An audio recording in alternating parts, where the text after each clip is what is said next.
مکمل پڑھا ہے، سورۃ الشعراء کو بھی مکمل پڑھا ہے، اور سورۃ النمل کا پہلا رکوع پڑھا ہے۔ اس اعتبار سے سوا پارے کی تلاوت کی گئی۔ گزشتہ مضامین میں سے سورۃ طٰہٰ، اس کا پہلا مضمون یہ ہے کہ رسول پاک صلی اللہ علیہ وسلم کے صفاتی ناموں میں سے طٰہٰ آپ کا نام۔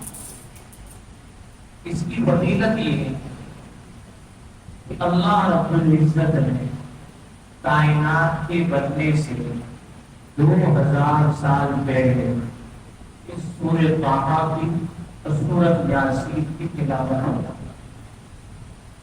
فرشتوں نے بڑا رشک کیا اور کہا اے اللہ، کیا عظیم یہ دو بڑی بڑی صورتیں ہیں، کیا وہ خوش قسمت امت ہوگی جس پر اس کا نزول ہوگا، وہ سینے کتنے سعادت مند ہوں گے جو اس کو محفوظ کریں گے، اور کیا وہ زبانیں ہوں گی جو مزے لے لے کر اس کو پڑھیں گے۔ تو سورۃ طٰہٰ 2000 سال پہلے رب ذوالجلال نے کائنات کے بننے سے پہلے اس کی تلاوت۔ اللہ رب العزت نے آپ علیہ السلام سے وہ تسلی دی کہ آپ دو جگہ بہت مشقت برداشت کرتے، عبادت کرتے ہیں تو اتنی مشقت برداشت کرتے ہیں، ایسے مزے لے لے کر قرآن پڑھتے ہیں، روتے ہیں، تو ہم آپ کو مشقت میں ڈالنے نہیں چاہتے، اس لیے قرآن نہیں۔ اور آپ دن میں لوگوں کے پاس جاتے ہیں تو اپنے آپ کو اتنا تھکاتے ہیں لوگوں کی محنت سماجت کرنے کی کہ لوگ تو سننے کو سمجھنے کو تیار نہیں ہوتے ہر زمانے۔ تو دو چیزوں کی مشقت پر اللہ نے ترس کھایا۔ تیسری بات اللہ رب العزت نے موسیٰ علیہ السلام کا واقعہ قدر تفصیل سے بتایا۔ ایک بات بڑی سمجھنے کی ہے، بات تو خیر ہر بات سمجھنی چاہیے۔ موسیٰ علیہ السلام کا کے قصے کا ذکر اللہ رب العزت نے الف لام میم کے پارے سے شروع کیا ہے، اور سورۃ نازعات هل اتاک حدیث موسیٰ اما پارے میں یہاں ہے، صحف ابراہیم و موسیٰ یہاں بھی ذکر ہے، یعنی قرآن کریم کے 30 پاروں میں ذکر۔ اب ہمیں پتہ کیسے چلے کہ کتنی قصے ہیں، کیونکہ بکھرے ہوئے واقعات ہیں۔ قرآن شریف ناولوں کی کتاب تو ہے نہیں، اور واقعات کی کتاب نہیں ہے کہ آدمی کو لوری سناتے ہوئے اس کو خوش کر دیے جائیں۔ یہ تو سبق، عبرت، درس اور موعظت لینے کی کتاب، جو بھی لیتا ہے اللہ اس کی دل کو قرآن کے نور سے منور کرتا ہے۔ اب تعالیٰ شان نے 3 حصے رکھے موسیٰ علیہ السلام کے حصے، آپ کی پیدائش سے پہلے اور پیدائش کے بعد۔ ابھی تک اس کا ذکر نہیں آیا، پیدائش سے پہلے سے لے کے پیدائش کے بعد تک کا ذکر کل آیا، یعنی پیدا ہونے کی نبوت نے بھی اس کا ذکر کر آیا۔ اس کے بعد نبوت ملنے سے لے کے فرعون کے غرق ہونے تک یہ دوسری قسط ہے جو مختلف جگہوں میں اللہ نے اس کو جمع کیا۔ یہ سمجھ جائیں گے تو ان کی ساری بات سمجھ میں آ جائے گی۔ فرعون کے غرق ہونے کے بعد اور بنی اسرائیل مصر کی باتیں ہو گئی، سارا مال غنیمت ان کو ملا، اس سے لے کے موسیٰ علیہ السلام کی وفات تک کے قصے اللہ رب العزت نے 9ویں پارے میں، 6ویں پارے میں، اسی طریقے سے یہاں 16ویں پارے میں مختلف مقامات پہ اللہ نے اس کو بقیر کے رکھا۔ یہاں اس کا ذکر اس لیے ضروری ہے کہ یہ بیچ کا واقعہ ہے، یعنی نہ پہلا ہے نہ دوسرا، بلکہ یہ بیچ کا واقعہ دوسرا ہے، تیسرا نہیں۔ اللہ رب العزت نے موسیٰ علیہ السلام کو تیار کیا، جیسے تربیت کی جاتی ہے۔ اللہ پاک کو یقین بنا رہے ہیں اور یہ سمجھا رہے ہیں کہ اس دنیا میں مرضی صرف اللہ کی چلتی ہے، اس کی چلتی ہے، اسی کا حکم چلتا ہے، لاکھ کوئی کچھ بھی تدبیر کرے۔ موسیٰ علیہ السلام سے اللہ رب العزت نے فرمایا کہ آپ اپنے جوتے اتار دیجیے، آپ بیت المقدس میں ہیں اور میں نے آپ کو چن لیا ہے، آپ کو نبی بنایا ہے، اب اچھی طرح سن لیجیے کہ میرے سوا کوئی پالنہار، کوئی مشکل کشا نہیں ہے. فاعبدنی، میری ہی عبادت کرنی ہے اور کسی کی عبادت نہیں کرنی. وَأَقِمِ الصَّلَاةَ لِذِكْرِی، اور نماز میری یاد کے لیے آپ کو پڑھتے رہتے ہیں. پھر اس کے بعد اللہ پاک تربیت فرما رہے ہیں، آپ کے ہاتھ میں کیا ہے؟ انہوں نے کہا یہ تو لکڑی ہے. ظاہر ہے ہر نبی نے بکریاں چرائی ہے. جیسے بکریوں کو پالنا، اس کو سنبھالنا، اس کو منزل تک لے کر جانا مشکل ہے، ایسے انسانوں کو پالنا، ان کو دین سمجھانا اور جنت کے راستے میں لے جانا بھی مشکل ہے. ایک بکری کو پکڑے تو دوسری بھاگ جاتی ہے. ایسے ایک آدمی کو دین سمجھا تو دوسرا بھاگ، دوسرے کو تو پہلا بھاگ جاتا ہے. کبھی سنتا ہے، کبھی نہیں سنتا، کبھی سمجھتا ہے، کبھی نہیں سمجھتا، کبھی آنے چھوڑ دیتا ہے. اس لیے ہر نبی سے اللہ نے بکریاں سے، نبی کریم صلی اللہ علیہ وسلم نے حلیمہ سعدیہ کی بکریاں چلائی. لکڑی کو ڈال دو، لکڑی ڈال دی، وہ اژدھا بن گیا. موسیٰ علیہ السلام نے فرمایا اس کو پکڑو. پہلے انہوں نے کہا میں اسے ٹیک لگاتا ہوں، پتے جھاڑتا ہوں، سو جاتا ہوں، کوئی ضرورت ہوتی ہے تو کیچڑ وغیرہ مٹی نکال کے اپنی ضرورت پوری کرتا ہوں. جیسے میں نے ڈالا سانپ بن گیا. اللہ نے کہا پکڑو، وہ نہیں پکڑ رہے تو ایسے کپڑا رومال کیا اور یوں پکڑنے لگے. اللہ پاک نے فرمایا کہ دیکھو اگر سانپ کو ڈسنا ہے تو کپڑا تمہیں فائدہ نہیں دے گا. موسیٰ علیہ السلام بھی کریم دیکھا یہ دنیا دار الاسباب ہے، میں سبب کے درجے میں استعمال کرتا ہوں. اللہ پاک نے میں نے کپڑا ہٹاؤ، کپڑا ہٹا دیا. اب پکڑو. تو جب پکڑنے لگے تو دھوپ کی طرف سے پکڑا. ابن کثیر میں لکھا ہوا ہے، تفسیر ابن کثیر ابو البخاری دمشقی. تو دھوپ کی طرف سے نہیں پکڑو، کون سے پکڑو؟ اللہ پاک فرما رہے میں کہہ رہا ہوں تو کچھ نہیں کرے گا. جیسے ہی پکڑا پھر لکڑی بن گئی. یہ کرتب دکھانا مقصد نہیں بتانا تھا دیکھو میری طاقت سے سب کچھ ہوگا، تمہارا کوئی کچھ بگاڑ نہیں سکتا. اس لیے اب آپ چلے جائیے فرعون کے پاس. فرعون کے پاس جب جانے لگے تو کہے اللہ میری زبان کو کھول دے، میرا کام آسان کر دے، میری گرہ جو لگی ہے وہ کھول دے، اور میں بات کروں تو لوگوں کو سمجھ میں بھی آئے. اللہ میں اکیلا ہوں، فرعون بڑا بدماش ہے، بہت بڑا اس کے پاس لشکر ہے.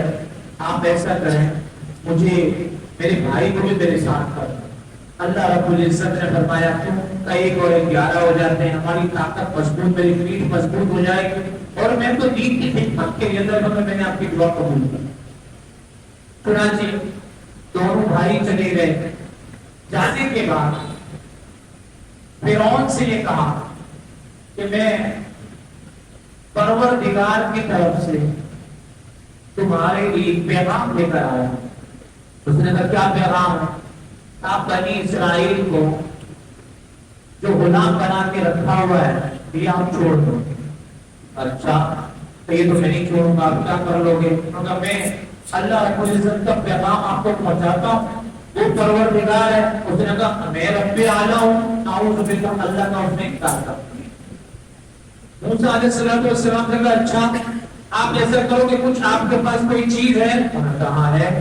تو جیسے موسیٰ علیہ السلام نے اپنا عصا ڈالا تو اتنا بڑا اژدھا بن گیا کہ اس کا اوپر کا جو ہورن تھا، فرعون کے اوپر کے بنگلے کی جو اوپر کی دیوار تھی اس کے اوپر اس کا ہورن تھا، نیچے کا نیچے زمین پر تھا.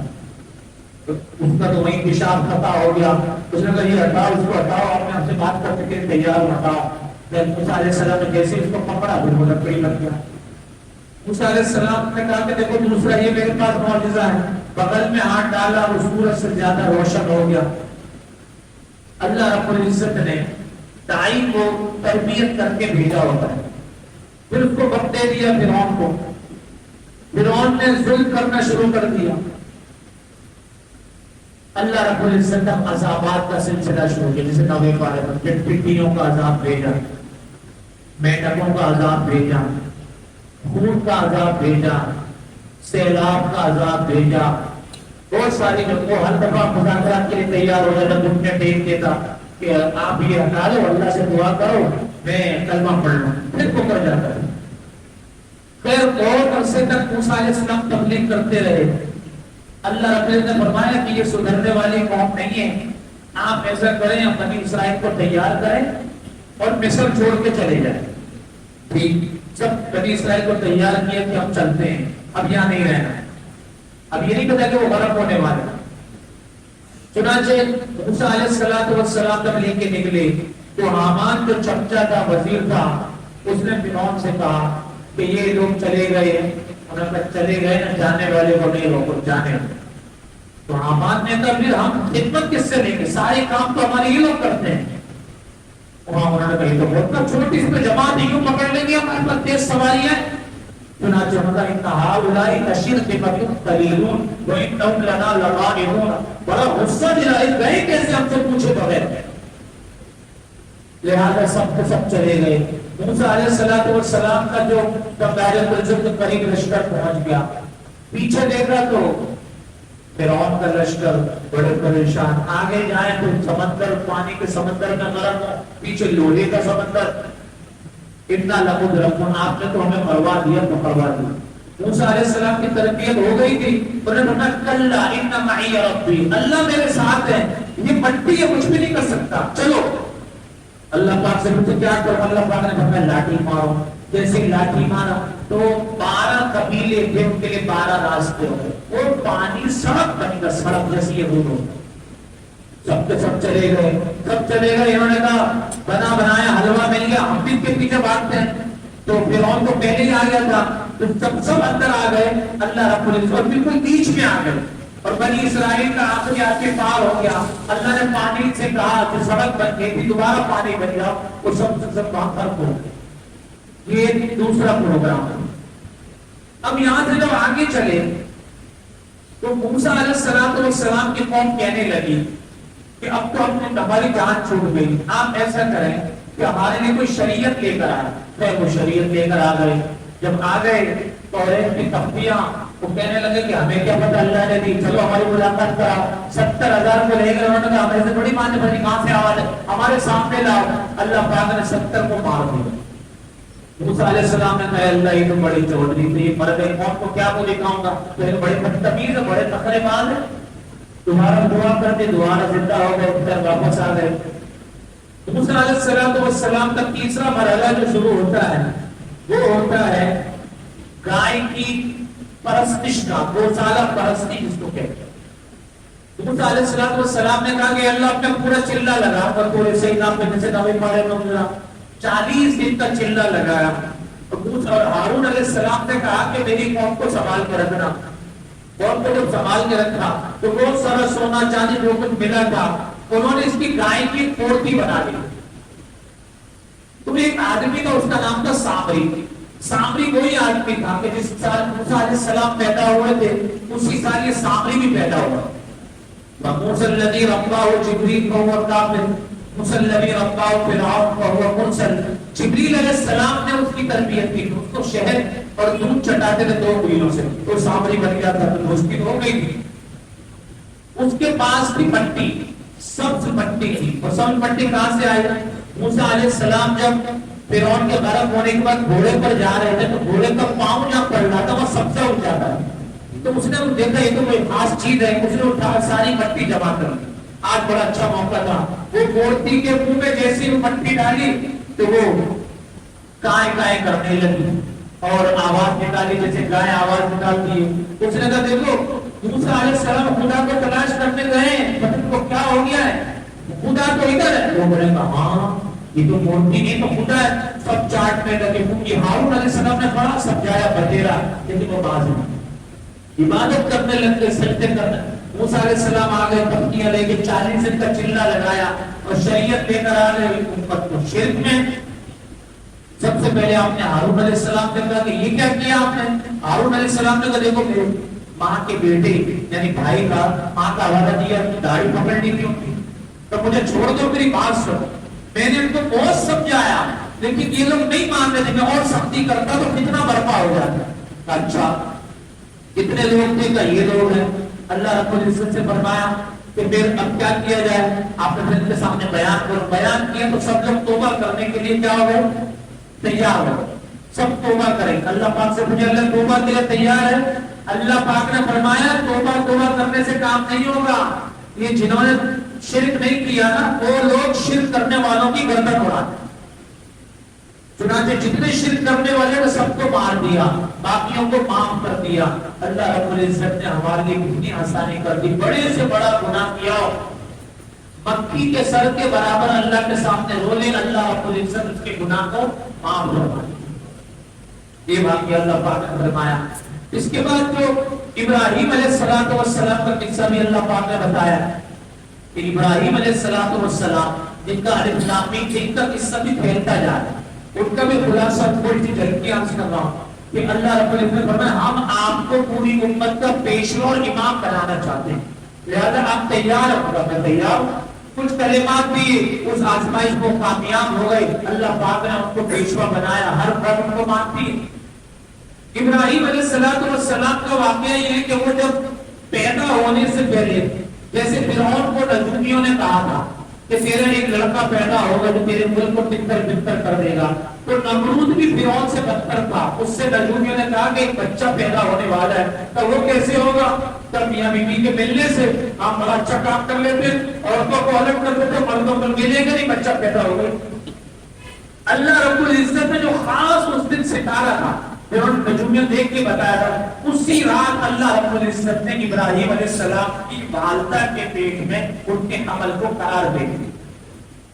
خلاصہ یہ کہ وہ پیدا ہو گئے۔ اس نے کہا اگر کسی نے کچھ کیا اور پیدا ہو گیا تو میں اس کو ذبح کروں گا۔ کس نے کہا؟ نمرود نے۔ چنانچہ ابراہیم علیہ السلام کی والدہ ان کو غار میں چھوڑ کر آ گئی، وہاں دودھ پلا کے واپس آ جاتی۔ جب وہ بڑے ہو گئے تو گھر میں آ گئے، میں سناؤں گا آگے چل دلچسپی لی ہے تو دودھ پلاتی تھی واپس، جب وہ بڑے ہو گئے اب گھر میں آ گئے، گھر میں آ گئے تو بڑے کو تو مار نہیں سکتا۔ چنانچہ ابراہیم علیہ السلام نے کہا اما بیچ اللہ نے توحید کا پہلے ہی بول دیا تھا، آپ کا پروردگار کون ہے؟ تو تیرا پروردگار تو میں ہوں۔ اچھا میرا پروردگار کون ہے؟ تو میرا پروردگار، تیرا پروردگار میں ہوں۔ کہ آپ کا پروردگار کون ہے؟ آپ کا رب کون ہے؟ تو کہنے لگی تیرا رب وہ تیرا باپ ہے۔ اچھا آزر کا رب کون ہے؟ تو وہ نمرود ہے۔ تو نمرود کا غصے ہو گئے، ہاتھ پار اپنا ہاتھ پکڑ لیا، میں ہاتھ نہیں پکڑا، آپ نے جواب دے، اور رب الارباب ہے، ایسا نہیں ہو سکتا۔ جب تیرا رب ہے، آپ کا رب ہے، تو اس کا بھی تمہیں ہونا چاہیے۔ چنانچہ عراق کے سارے معاملات تھے، ابراہیم علیہ السلام نے بتیری کوشش کی، نہیں سدھرے۔ ایک دفعہ عید کا دن آیا، اس پر 23ویں پارے میں اس کا ذکر آئے گا، تو سب گھومنے کے لیے جا رہے تھے، چلو عید مناتے ہیں۔ انہوں نے کہا کہ میری طبیعت میں بڑا بوجھ ہے، میں بیمار ہوں۔ بیمار کا مطلب آپ نے کسی کو پریشان کرے تو طبیعت میں بوجھ ہوتا ہے۔ سب چلے گئے، انہوں نے کلاڑا لیا، جتنے چھوٹے بچے سب کی گردنیں توڑ دی اور بڑے بت کے کلاڑے میں گردن رکھ دی۔ سب لوگ آ گئے جیسے سورہ انبیاء میں گزرا۔ انہوں نے کہا کہ بھائی یہ کس نے کیا؟ تو وہ ایک نوجوان ہے، وہی کر سکتا، اس کا نام ابراہیم ہے۔ فَأْتُوا بِهِ عَلَىٰ أَعْيُنِ النَّاسِ، لوگوں کو لے کر آؤ اس کو۔ أَنْتَ فَعَلْتَ هَٰذَا بِآلِهَتِنَا يَا إِبْرَاهِيمُ، اے ابراہیم تم نے حرکت کی۔ حضرت کی ایسی بات ہے، کوئی بھی آدمی کسی کی تفتیش کرتا ہے تو وہ نشانیاں دیکھتا ہے، کسی نے گولی ماری ہے تو گولیاں دیکھتا ہے، اور اسی طریقے سے کوئی چھری ہے چاقو دیکھتا ہے۔ آپ یہاں دیکھو نا نشانی کیا ہے؟ ہاں نشانی تو نظر آ رہی ہے، یہ بڑے ملک کے گلے میں۔ ہاں اس نے کہا میں بڑا ہوں، بوڑھا ہوں، تو چھوٹوں کی کیا ضرورت ہے؟ اس کو بڑا غصہ آیا ہے، اس نے سب کو مار دیا، دیکھو اس کے گلے کندھے پر ہے، اور اگر نہیں یہ تو بول ہی نہیں سکتا، تو اٹھ بھی نہیں سکتا، کچھ حرکت بھی نہیں کر سکتا، اور اگر دیکھو پھر وہ پھر لگو بڑا خوب ہے تمہارا ہوگا کہ ایک آدمی اٹھ نہیں سکتا، بول نہیں سکتا، تم اس کی کیوں عبادت کرتے ہو؟ لوگوں نے کہا کہ یہ تو ہمارے دین کا بہت ہی مخالف ہے، اس نے ہمارے خداؤں کو مار دیا ہے، اب اس کا کام تمام نہیں۔ ہر زمانے میں یہ رہا ہے کہ آپ صلی اللہ علیہ وسلم نے جب مکے والوں کو تبلیغ کی، انہوں نے بہت لالچ کی، سب کچھ کیا، جب نہیں مانے کل کو قتل کر دو۔ جتنے علماء کرام، علماء دیوبند جتنے لوگ ہیں جب وہ شہید ہوتے ہیں لوگ کیوں شہید ہوتے ہیں؟ تو لوگ دیکھتے ہیں کہ یہ پبلک ان کے قریب جا رہی ہے، ان کو سنتی ہے، ان کی بات مانتی ہے، تو یہ تو سارے لوگوں کو صراط مستقیم بتا دے گا، بیچ میں سے کو ہٹا۔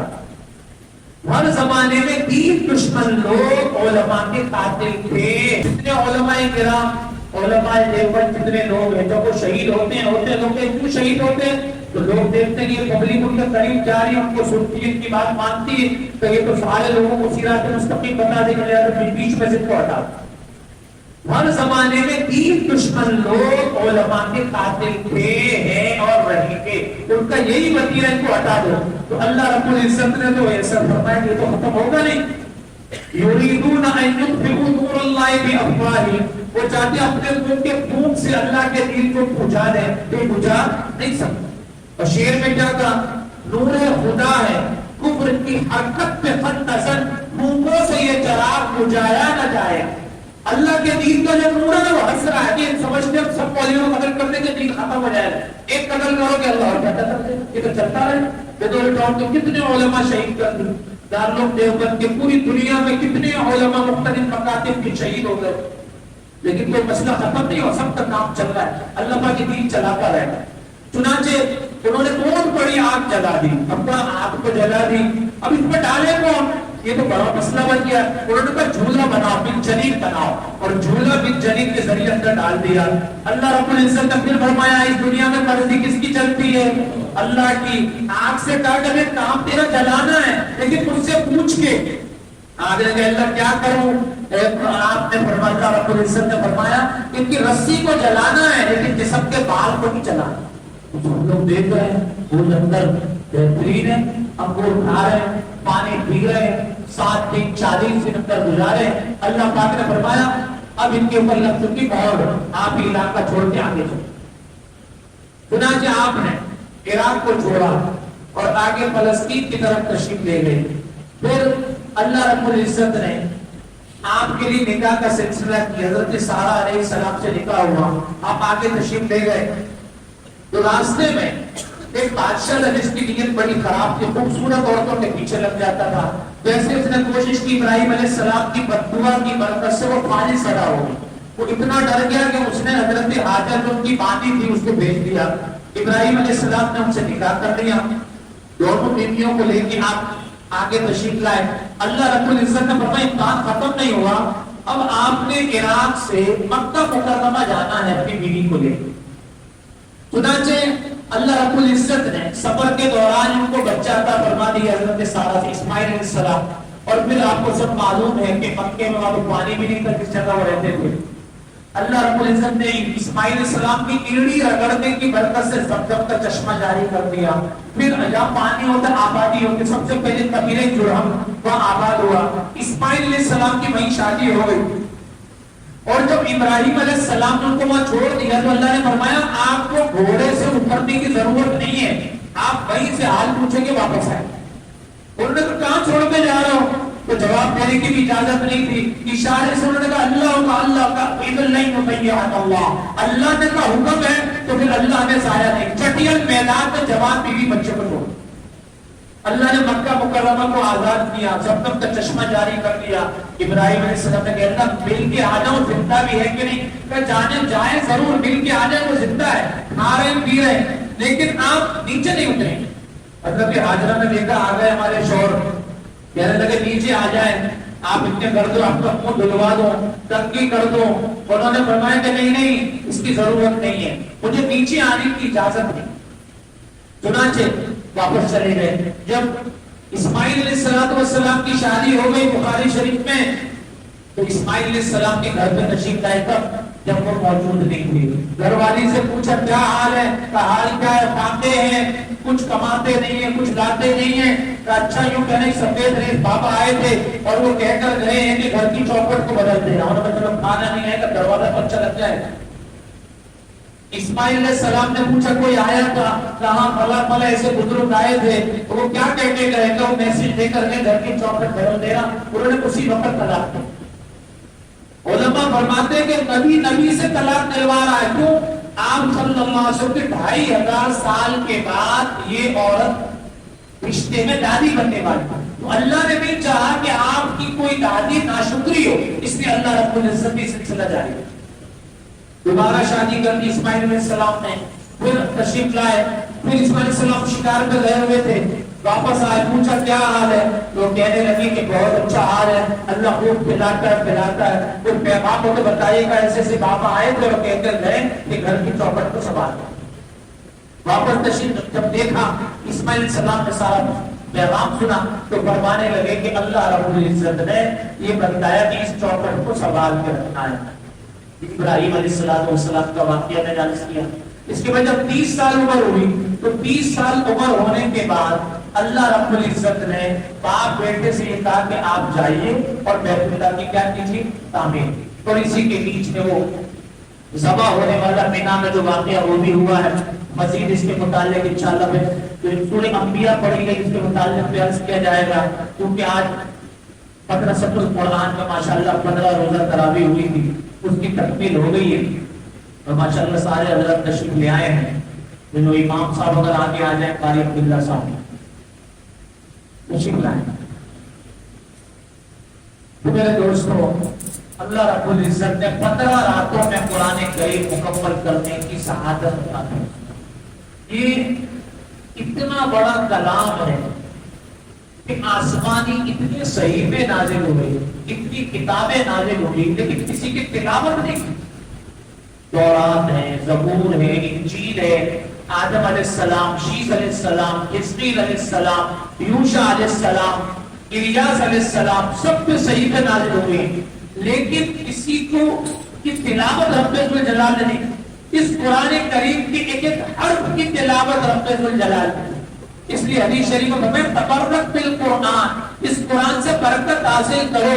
فإنه کلام اللہ وخرج منہ, یہ اللہ کا کلام ہے, یہ اللہ کی ذات سے نکلا ہو. تو جو آدمی جتنی تلاوت کرے گا وہ اللہ رب العزت کے قریب سے قریب پر ہوتا چلا جائے. آپ صلی اللہ علیہ وسلم نے فرمایا, جب کوئی مسلمان قرآن پڑھتا ہے اللہ رب العزت سب سے زیادہ توجہ کر کے اس کی تلاوت کو سنتے ہیں. اللہ رب العزت برابر ہے اور قاری کے قرآن کو توجہ سے سنتے ہیں. اور کتنا خوش ہوتا ہے. ابن ماجہ کی روایت آپ علیہ السلام نے فرمایا, اے ابو ذر, جب تم صبح کرو نا ایک آیت سیکھ لو, ایک آیت, اللہ رب العزت تمہیں 100 نفل پڑھنے سے زیادہ ثواب. صحابہ نے پوچھا کہ ترجمے کے ساتھ پڑھیں گے, سمجھ کے تو ملے گا؟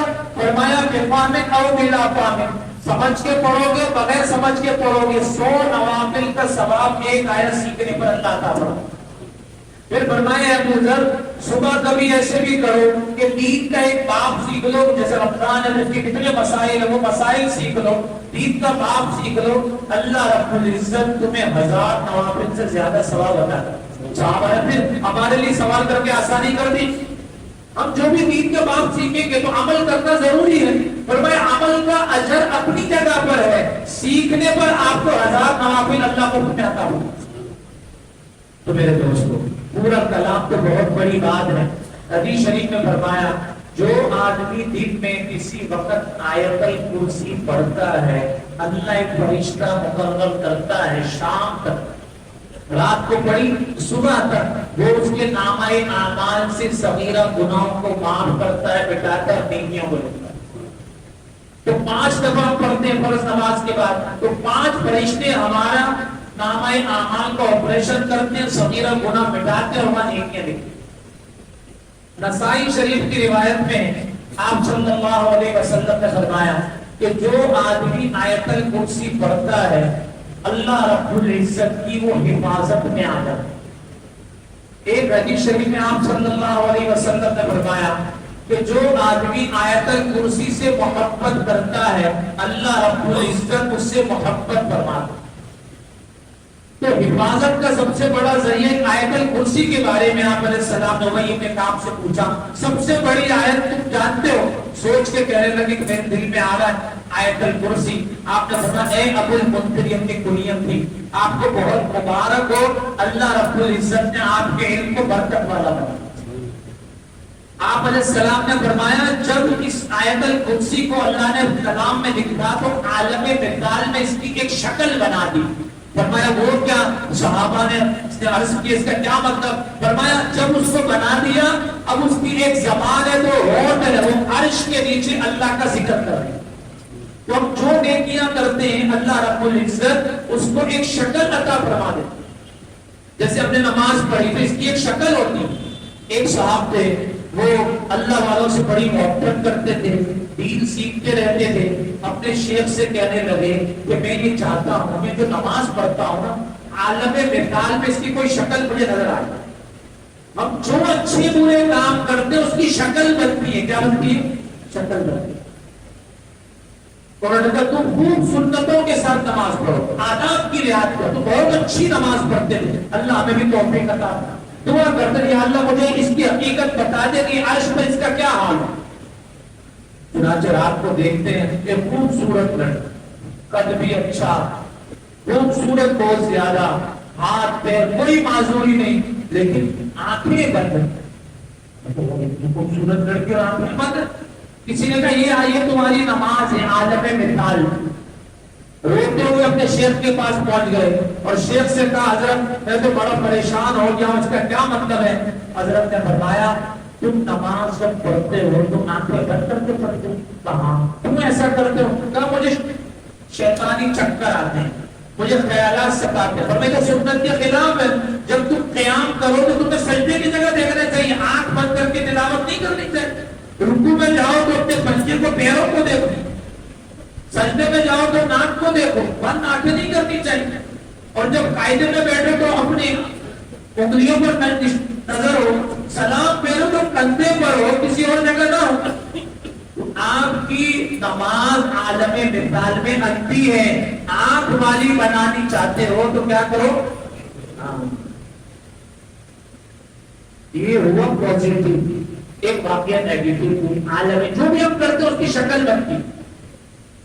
ایک صاحب کو جیسی قبر میں رکھا گیا, منکر نکیر جیسی سوالات کی اس کے جوابات کے فارغ ہوا تو ایک کالا کتا جس کا قد گھڑے سے بڑا تھا وہ اس کے اوپر حملہ آور ہو. دو نوجوان اس کے پاس کھڑے, ایک سر کی طرف ایک پیر کی طرف. انہوں نے کہا جاؤ پیچھے. اس نے کہا میں نہیں ہٹوں گا, یہ جو گناہ کرتا تھا اللہ مجھے شکل دیتا تھا اور انتظار تھا اس کے قبر میں آنے کا, یہ آ گیا میں اس کو ڈسوں گا. اس نے کہا تم نہیں ڈس سکتے. چنانچہ وہ اس کو لوہے کے ہتھوڑے سے گل سے اس کو مارنے لگے. کہا تم کون ہو؟ تو سر پہ جو کھڑا تھا اس نے کہا میں سورت یاسین, اور پیر کی طرف جو کھڑا تھا اس نے کہا میں سورت الملک ہوں. اس نے دنیا میں مجھے کبھی بھی پڑھنے سے ناغہ نہیں کیا, آج ہم اس کو نہیں چھوڑ سکتے. جیسے اس کو مارا اس کو نشان لگا قبر سے باہر بھاگا. ابھی دفنا کے لوگ جا رہے تھے, ایک بزرگ نے ہمت کی اور کہا کہ تیرا کم وقت یا کیا کام ہے؟ اس کتے کو اللہ نے زبان دی. اس نے کہا میں اس کے گناہ ہوں, مجھے اللہ نے مسلط کیا تھا اس کے اوپر, لیکن تو اس کے باڈی گارڈ نے میری پٹائی کی, اس لیے میں زخم برداشت نہیں کر سکا, مار باہر آ. تو کیا پتہ چلا یہ میں جو بیان کر رہا ہوں یہ عالم مثال میں اس کی شکل ہے. آپ نے تراویح پڑھی, اس کی ایک شکل بن رہی ہے. ذکر کر رہے ہیں, دعا مانگ رہے ہیں, اعمال کر رہے ہیں, خیر خیرات کر رہے ہیں, جو بھی کر رہے ہیں, نیکی کر رہے ہیں تو اس کی اچھی شکل بن رہی ہے, اور برائی کر رہے ہیں تو اس کی بری شکل بن رہی ہے. تو میرے دوستو اس سورۃ تبارک الذی, سورۃ یاسین اور آیت الکرسی, یہ تین کے فضائل ہمارے سامنے آئے. اللہ ان کو آنکھیں دے گا, غور دے گا, زبان دے گا, اور ابھی وہ اس کو ملی بھی زبان, عرش کے نیچے وہ ذکر کر رہی ہے. کون؟ آیت الکرسی. اور قیامت میں پڑھنے والے کو یہ 7 ہاتھ پکڑ کے جنت کرے. جب اتنا بڑا مقام ہے تو حافظ قرآن کا کیا مقام ہوگا؟ تو میرے عزیزوں 15 روزہ تراویح کی حضرات نے پڑھی ہے, بڑی سعادت. اس فتنے کے دور میں روز کھڑے ہو کر, ان کا بڑا کمال ہے. وہ کیسے؟ وہ ایسے کہ جو قاری صاحب ہے ان کو تو مزہ آ رہا ہے, وہ تو قرآن پڑھ رہے ہیں, جو سامع ہے اس کو بھی پتہ قرآن ہے, لیکن جو پیچھے ان کو نہیں پتہ کہاں پڑھ رہے ہیں, یہ کیا پڑھ رہے ہیں. تو جو پیچھے نماز پڑھنے والے وہ کس کی محبت میں؟ اللہ کی محبت میں, اس کے عشق میں پڑھ رہے ہیں کہ اللہ کا کلام پر مجھے سننا ہے, چاہے مجھے درد ہو, تکلیف ہو, سمجھ میں آئے نہ آئے, سب سے زیادہ اجر و ثواب ملے. تو ایک سنت پوری ہوئی تراویح میں اپنے قرآن کی تکمیل قرآن کی. ابھی ہماری چھٹی نہیں ہوئی. مکتب عشق کا انداز نرالا دیکھا, اس کو چھٹی نہ ملی جس نے سبب یاد کیا. جب تک چاند نظر نہیں آتا تو ہمیں تراویح کا اہتمام کرنا ہے. بولو انشاءاللہ مسجد میں باجماعت پڑھیں گے, اس کی انوارات اللہ نصیب کرے گا. اور میرے دوستو شہر رمضان الذی انزل فیہ القرآن, یہ قرآن کا مہینہ ہے, تو ہمارے 20 قرآن, 10 قرآن, 15 قرآن, 5-6 قرآن تو ہم سب مکمل کریں گے. بولو انشاءاللہ. بلکہ آپ بولو انشاءاللہ. الحمدللہ رب العالمین والصلاة والسلام علی اشرف الانبیاء والمرسلین وعلی آلہ واصحابہ اجمعین طیبین الطاہرین. اللهم آنس وحشتنا من قبورنا، اللهم ارحمنا بالقرآن العظيم واجعله لنا إماما ونورا وهدى ورحمة. اللهم ذكرنا منه ما نسينا وعلمنا منه ما جهلنا وارزقنا تلاوته آناء الليل وآناء النهار واجعله لنا حجة يا رب العالمين. اے اللہ تراویح میں جو تفسیر قرآن ہوا، قاری محمد عبداللہ صاحب نے جو اللہ پورا قرآن سنایا اور کھڑے ہو کر جن لوگوں نے سنا، اپنی بارگاہ عالیہ میں اس کو شرف قبولیت عطا فرما. 6666 آیتیں، اے اللہ ایک ہر فردی پر آپ 10 نیکیاں دیتے ہیں. اے اللہ رمضان المبارک میں تو ہر نفل فرض کے برابر، فرض 70 فرضوں کے برابر ہم حساب نہیں لگا سکتے. اے اللہ اپنے فضل و احسان سے قرآن کریم کا تمام انعام، اجر و احسان پڑھنے والے، سننے والے اور جتنے یہاں حاضرین مجلس محبت سے سن رہے، دیکھ رہے، سب کو اے اللہ بہترین جزائے خیر عطا فرما. اے اللہ رحمتیں نصیب فرما، رحمتوں کا نزول فرما، ہمیں عاشق قرآن بنا. اے اللہ ہمیں حافظ قرآن بنا، قاری قرآن بنا، تجوید کے ساتھ قرآن پڑھنے کی توفیق عطا فرما.